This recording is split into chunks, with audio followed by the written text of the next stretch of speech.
So we've known each other over 10 years, I worked out the other day. Yeah. And I first want to thank you for allowing me to interview, which of course, let me tell you, is your normal day-to-day job. So that's not nerve-wracking at all. But I wanted to sort of talk to people in industry that I really respect and find interesting, and sort of get a sort of idea on how they've been, but potentially not necessarily just talking about COVID. I think in some ways we've just been sort of done with that, haven't we? It's just a bit like, but so I wanted to take me a little journey back. I think I know where you started, and I definitely know where you are now, but take me through your journey. Right back to university. I graduated from Bournemouth University in 2000. It's a long time ago, with a degree in multimedia journalism, and started work actually for a website and then a magazine, and then that all went horribly wrong and I lost my job. We all got made redundant on Christmas Eve. So I sort of came out of that and actually got very lucky, although I do feel like you make your own luck a little bit. I won BBC Talent. It used to be a competition that was around in the early 2000s, and I won it. So I won my job as a reporter for Grandstand. Do you remember Grandstand? I do. Yeah, so lots of people might not remember Grandstand, but it was basically a sort of catch-all sports show on a Sunday on BBC for any sport. So I covered ridiculous things, from gymnastics to fencing to modern pentathlon to show jumping to beach volleyball on the Copacabana. Craziness.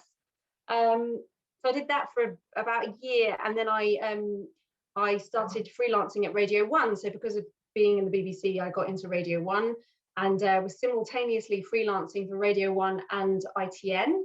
Ended up getting a staff job at ITN. Yeah. Moved through to Setanta Sports News, which ITN used to run. And when Setanta went, I got a job straight away as a sports producer / reporter for ITV National News, became a correspondent, and then in 2013 I joined the BBC again as a sports correspondent, now for BBC National News. Here I am. So I'm going to ask a tough question, I think. Do you have a favourite sport?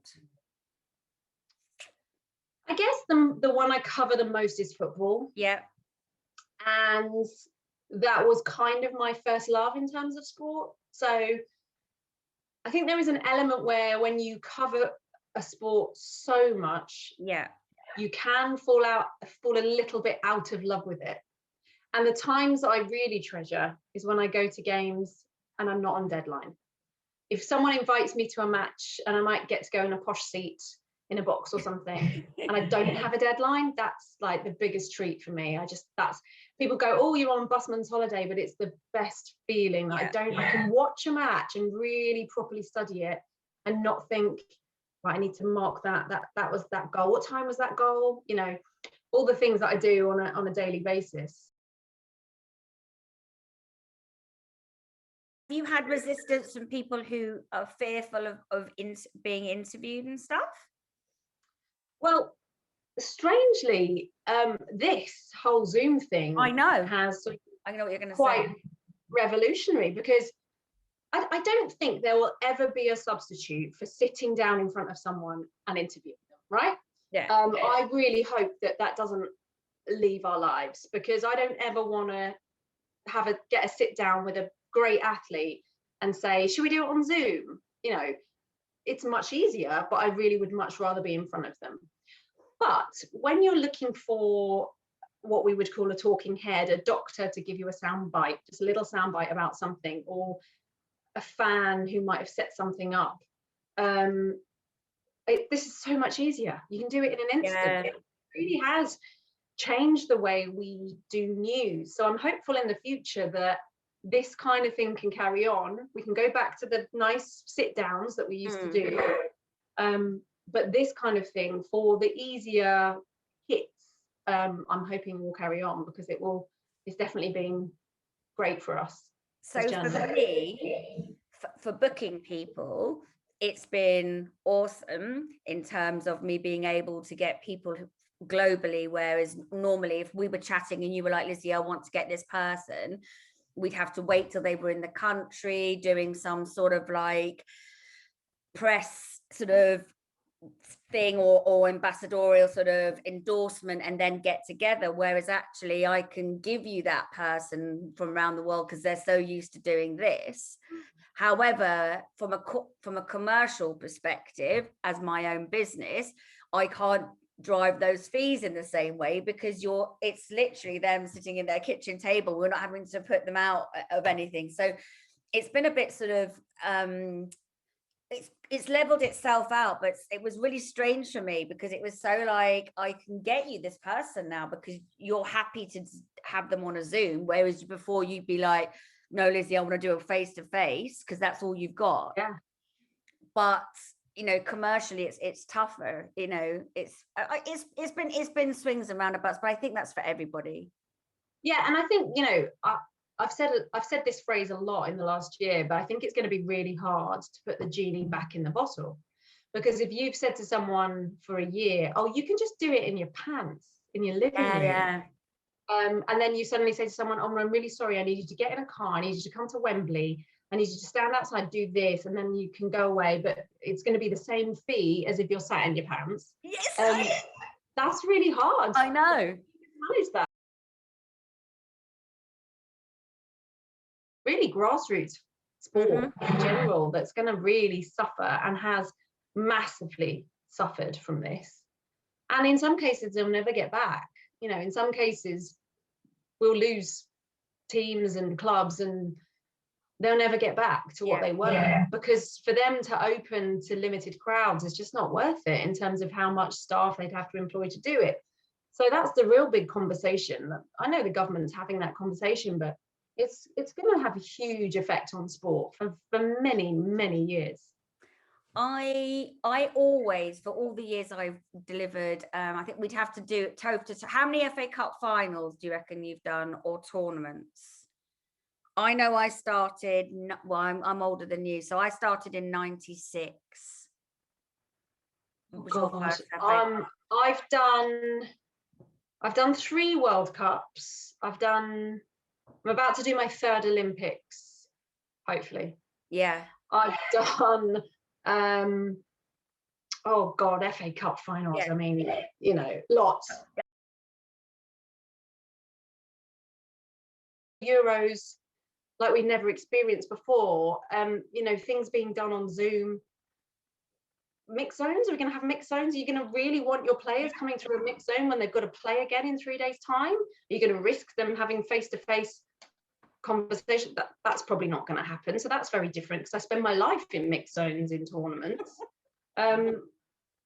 Standing outside football grounds, you know, you're waiting for fans to come. So much of the colour around the tournament is fans. They bring the party. You know, can you imagine a World Cup without fans? I know. I can't envisage what this Euros is going to be like without many fans around. I know.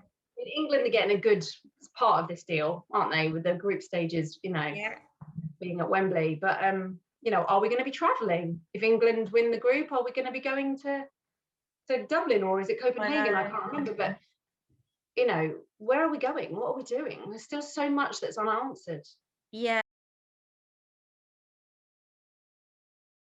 I think you're right, but we also did say COVID has been talked about since the dawning of time. So I'm going to indulge myself slightly and talk to you about one of my favourite tournaments, which you mentioned earlier, the Olympics. I think it's superbly humbling. By that I mean there's so many sports that are not from professional elements. I don't know how do you feel about the times that you've worked on the Olympics? I personally absolutely love them. Yeah, I love the Olympics. I always have loved the Olympics. It's that chance to be around, what I always say is a chance to be around athletes who want to talk to you, because in most of my professional life they probably don't really want to talk to me, not that much. It's a means to an end. Especially with footballers, you know, why would they want to talk to me? They've got better things to be doing.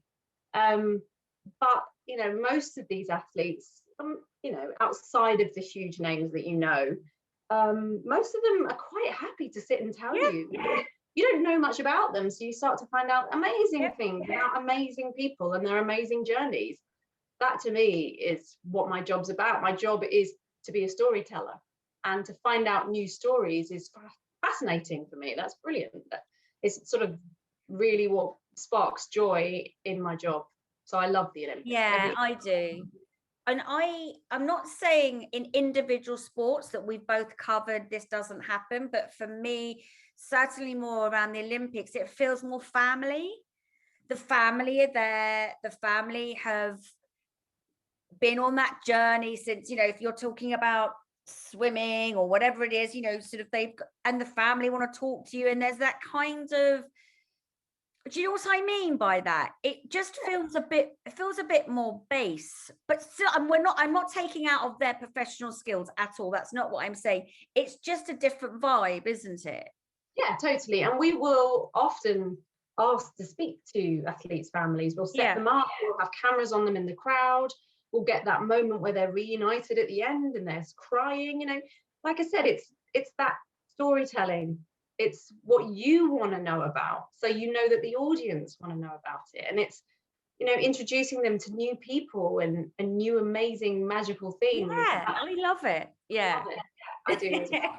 And again, you know, let's not talk about COVID too much, but Tokyo is not going to be the way we thought it was. Families are probably not going to be there. Certainly right. fans won't be there. So it's going to be really different.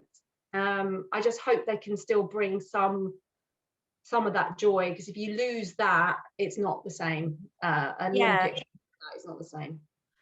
Do you think, this is probably a little bit controversial, do you think it's because it's not so commercialized? I know they are sponsored, but it's not in the same way, is it? You know, a lot of them have begged, borrowed, stole, done double jobs to get there, haven't they? And I love the fact that you as a journalist can bring that out in stories, because they just have just been, I don't know, is it hard, just hard work? It's just, they've just got, each of them have got a real amazing story how they got there, isn't it? Yeah, every 4 years you meet a new character. And because we know football's characters so well, and we know the megastars of the track, and we know megastars of tennis, but we don't really know the megastars of modern pentathlon or shooting or rowing. All the things that suddenly actually Great Britain are pretty good at, and we go, who are these people? And it, you know, I'm a fan. I'm a sports fan. So to me, when I go and cover an Olympics, what you're hearing from me is the joy of me being there. You know, I can't hide that. When I write a script watching Simone Biles defy gravity, that is genuinely me fangirling about the greatest athlete, you know, that's ever graced, you know, a gymnastics arena. I'm enjoying it too. And I think if I lose that, then I need to quit my job. So the day I lose that, then I'm gone. Because if I don't enjoy the Olympics anymore, it's over.